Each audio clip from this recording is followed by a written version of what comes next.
What's going on, guys? Welcome back to the Cultivation 3D Studio. In this video, we're working on the blue Dino Thunder Ranger helmet. Now, not only is this one of my favorite ones, I haven't been here for a while. Took a whole month off. But we're back, and we got the other two done too. So, after this video, we'll be posting another video probably every Friday, so just keep up with that. Now, let's get right into how it made the blue Dino. All right, guys, let's hop right into it. So first things first, we're going to get our raw print straight out the gutter. No, I'm kidding. But the one thing I do want to let you guys know is I hit this one with 60 first, and then I hit it with the 80, and then I hit it with the 120. This is kind of just more experimental. You can kind of just do whatever, but definitely start with 60 or 80 and then jump to 120. Once you jump to the 120, you do want to make sure you're hitting all the spots that you hit with the 80 and the 60, just because those are going to show up as well. So really just take your time. If you're good with an orbital sander, I've kind of gotten used to it by now. But the only thing I don't necessarily love about this specific file is the horns aren't separate. So you kind of got to be careful around those edges and just make sure you're not kind of deforming or shaving away at the horns. Now, once you're done, it should look something like this. Make sure everything's nice and crispy. The next part is another kind of experimental part on my end. I actually used Bondo body filler with some acetone just because I just wanted to see how it would work. And also getting the Bondo, the filler putty, it can get kind of expensive and you can use a lot of it pretty quickly. So I was like, you know what, let me see if I can kind of save some material on this. So I put some of this on there, mixed it. It's super watery. So I did like 1 or 2 coats. So it wasn't too crazy. But I'm probably not going to do this method again just because the Bondo body filler, it's a lot stronger. So it does really good job. It just takes a long time to sand it back down to, what you need it to be. So for the most part, I won't be doing this method unless I actually need to fix a part of the helmet. And then I'll just be going back to either doing the Bondo filler putty with the acetone and kind of sanding it down after that. But for the most part, I don't want to do this method again.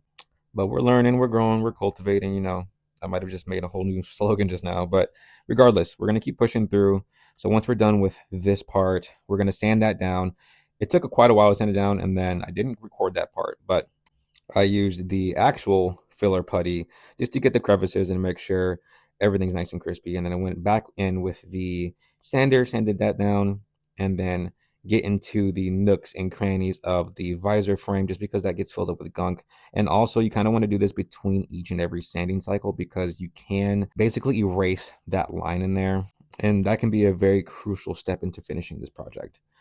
Next thing we're going to do though is we're going to go ahead and cover this bad boy with some filler primer just to make sure we get everything nice and smoothed out. And then we're going to go into our wet sand.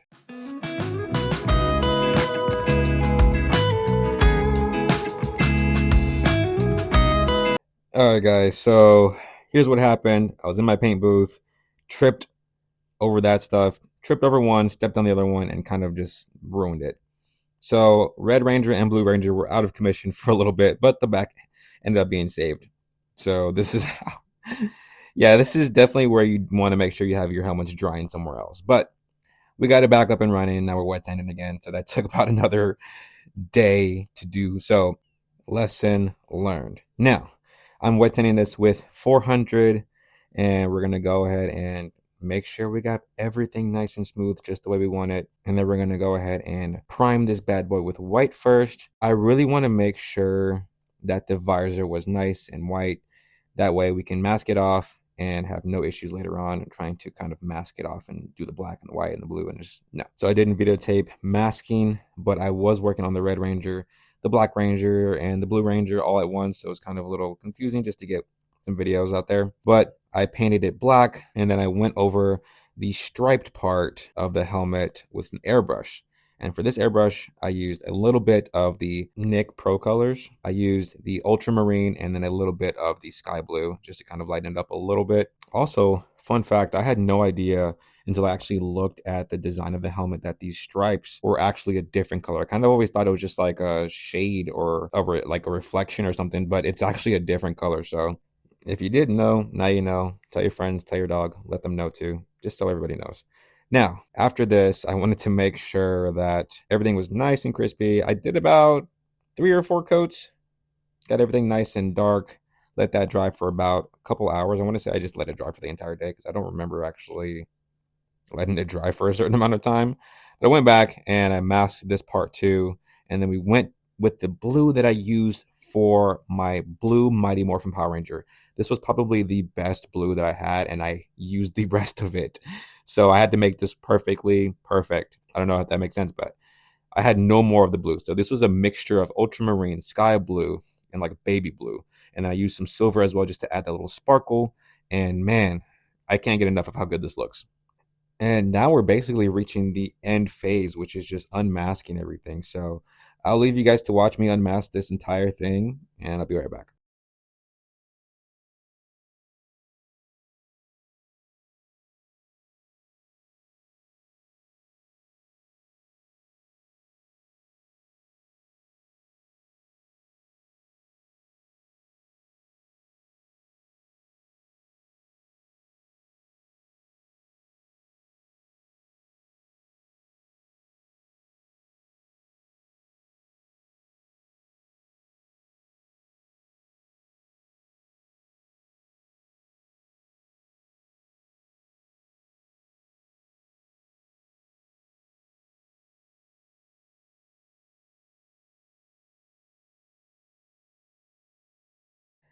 All right, guys, now that we have that amazingly satisfying peel off, we're going to go ahead and do a clear coat. I have already done a dust coat on this one, so I'm on my second coat. I progressively get a little heavier.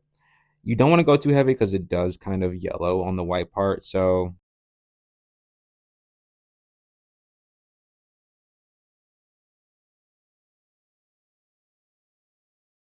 or Pet G, whatever you want to call it. And then I have the VHT Nightshade.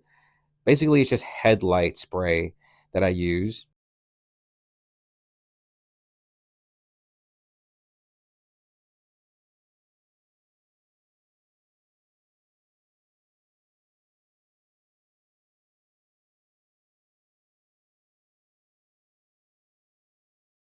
Welding mask, and I don't know, it's just a lot better. So, once we got the visor in, we're pretty much done. The only thing I didn't do or add in the video was the eyes. I completely forgot to add the eyes on there, but I got those printed, got those, and we're good. This is how it looks, guys.